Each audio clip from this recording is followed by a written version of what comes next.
আজকে ঘুম থেকে ওঠার পর আমার আম্মু 500 টাকা ধরা দিয়ে বলতেছে যা গিয়া মুরগি আন। তারপর আমিও বদ্ধ ছেলের মতো আমি আর নাফিয়া চলে যাচ্ছি বাজারে। আর আজকে কিন্তু ক্ষেতের ভিউটা একটা অস্থির একটা ভিউ, মেঘলা মেঘলা ভিউ। আর ভিডিও শুরুতে বলে দিতে চাই আমি কিন্তু এরকম গ্রামীণ ভিডিও করি, তো আপনারা চাইলে আমার চ্যানেলটাকে সাবস্ক্রাইব করতে পারেন। তারপর আমি আর নাফিজা হাঁটতে হাঁটতে চলে এলাম বাজারে। তারপর একটা ব্রয়লার মুরগি নিয়ে এলাম, দেখতে পারতেছেন। আর আরেকটা কথা অনেক দুঃখের সাথে বলতেছি যে আমার টিকটক অ্যাকাউন্ট আর আমার কাছে নাই। আর এতদিন কিন্তু আমি রেগুলার ভিডিও ইউটিউবে আপলোড করার না কারণে আমার অ্যাকাউন্টটা কিন্তু ফিউজ হয়ে রয়েছে। তো সবাই অবশ্যই কে কোথা থেকে ভিডিওটা দেখতেছেন অবশ্যই কমেন্ট করে যাইয়েন এবং লাইক কমেন্ট শেয়ার করে। আর আপনারা যদি আমার পাশে না থাকেন আমি কখনো সামনে আগে যেতে পারবো না। আর মানুষ কিন্তু ভালো সময় সবার পাশে থাকে, কিন্তু খারাপ সময় কে কার পাশে থাকে। তো আপনারা আমার পাশে থাকেন, আমি কিন্তু আপনাদের কথা কখনো ভুলবো না যে আপনারা আমার খারাপ সময় পাশে ছিলেন।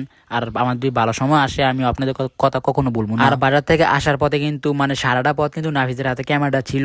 সে কি বলতেছে সে নিজেও জানে না, শুধুমাত্র পুরোটা পথ বকবক করতেছে। আর ভাই মুরগির যে দাম যা বলে বোঝানো যাবে না, মুরগি কিন্তু প্রচুর দাম। 500 টাকা নিছি, মাত্র 200 টাকা ফিরেছি। আর আমার এই ভিডিওটা কে কোথা থেকে দেখতেছেন অবশ্যই কমেন্ট করে জানাই যায়। আর আমরা কিন্তু হাঁটতে হাঁটতে আমরা বাড়ির কাছে আইসা করছি। আর যাওয়ার সময় কিন্তু মেঘলা মেঘলা ছিল, কিন্তু আওয়ার সময় কিন্তু অস্থির একটা ভিউ যা বলে বোঝানো যাবে না। তো আপনারা দেখতে পারতেছেন। আর এই ভিডিওটা বেশি একটা বড় করতেছি না। আর যারা এখন আমার চ্যানেলটাকে সাবস্ক্রাইব করতেছে না তাদের এই চ্যানেলটাকে সাবস্ক্রাইব করে দিন। তো আজকের জন্য আমি শারফিন এখানে বিদায় নিলাম। আল্লাহ হাফেজ।